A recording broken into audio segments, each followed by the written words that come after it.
J'ai connu ActiveAction par hasard au détour d'un article de presse qui avait attiré mon attention et en fait j'avais été bénévole dans une association qu'on avait créée qui était orientée sur la souffrance au travail, mais j'étais très sensibilisé donc aussi aux aspects concernant la recherche d'emploi et j'avais trouvé cet article très intéressant avec l'originalité de l'approche d'ActiveAction.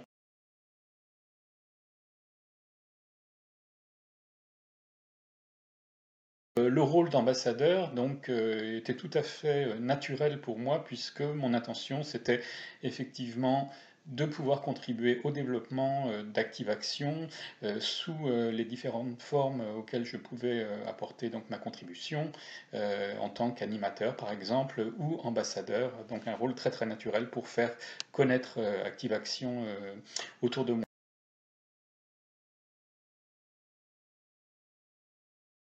C'est de relayer les informations d'ActiveAction.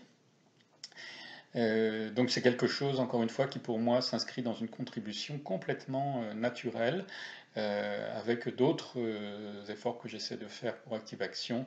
Et en plus, on est tout à fait soutenu dans ces démarches-là, aussi bien en tant qu'ambassadeur, en tant que fédérateur.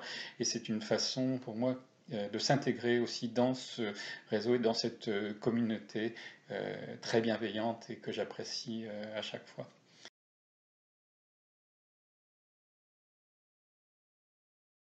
D'avoir donc des contacts alors très intéressants au niveau des active drinks ou d'autres ateliers qui peuvent regrouper des ambassadeurs.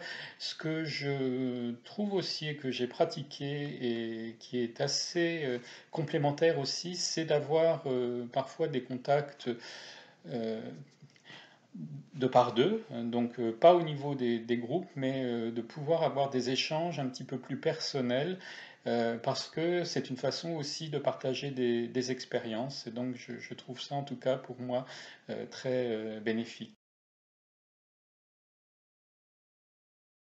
Bah, je tiens évidemment à remercier toute l'équipe d'ActiveAction et plus particulièrement Lisa, Julie, qui s'occupe de l'animation de ce groupe d'ambassadeurs et puis bah, tous les autres ambassadeurs et ambassadrices avec qui j'ai l'occasion de partager.